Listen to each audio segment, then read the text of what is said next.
one? Is it a banger? How am I gonna rap? Oh yeah, this is a chill trap beat. It's some real trap shit.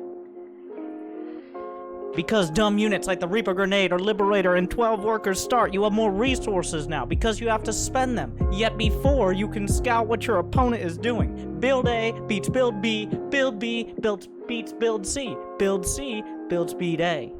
Build beats build A. For example, if you go 1FE expand into 6 Hellions and your opponent goes Banshee, by the time it hits, you're only gonna have a Raven, and you will still have a long time before Cyclone pops out and you can do massive damage. People do this because almost no one goes Banshees. But if you're gonna go 1 base Hellion, Marauder, and drop, he will have like 6 Hellions and barely Cyclone versus 8 Hellions, 3 Marauders, and Medevac. You just drop on the Cyclone, focus fire, then it's easy. But Marauder drop beats 1 expand FE, so when you go no Starport and you go Reaper, even COINFLIP and skip Reapers and Mass Marine, then you're gonna build 2 tanks and 2 towers and siege up so he can drop on a tank. Because 1 on natural, there's a turret, and 1 in the main. There are a lot of Marines, you auto win. But if you went 2 gas late CC into 1 Raven, Mass Viking, he auto loses because he will have his Starport mega late or 1 base Viking push. Or you want 1 base Reaper Hellion. If he does Marauder build, he will have only 1 Reaper, so if you could scout Marauders, so you maybe skip Hellions and start you tank or Cyclone sooner and build 1 Viking to counter Medevac drop. Not sure about this, didn't tested this scenario. It's coin flip either way, especially if you lose first Reaper fight and have to go back. People are hesitant to send 1 Reaper and 2 Helions because by the time it hits, your opponent will have the same, and when you fight, the second Hellion pops out, and even if you win, he will chase you down. Even if you have bunker. Your Reaper perhaps Hellions if you lose. You'll be in big trouble if you have that bunker.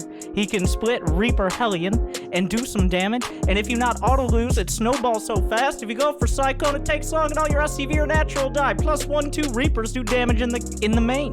Like, look at this second game. He built 1 Reaper and only skips Marine. If blue player attacked and killed Hellion, then he can jump up and kill Reaper and kite SCV and do damage and kill with Hellion YouTube Blink. Or if he went Hellion Marauder. There are multiple versions. I don't know exactly when if he would have his Raven, but he can fall back if he throws auto turrets. You will have like 8 Hellions, 3 Marauders against a couple Marines, 1 Hellion and Cyclone. In pro play, they don't even scout usually because they know their opponents know how to play and they have a little risk, otherwise they would lose. But maybe it would work, maybe it would not. It's coin flippy. Maybe you take a bad engagement and lose.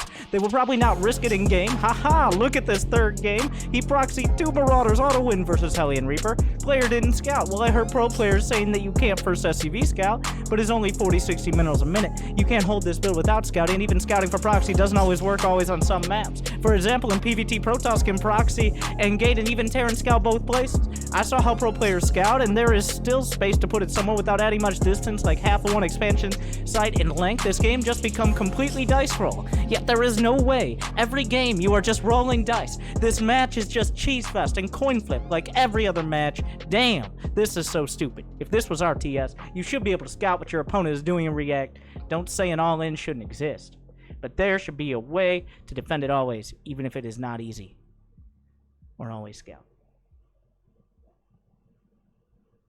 Thank you, Funkymonk. I feel you.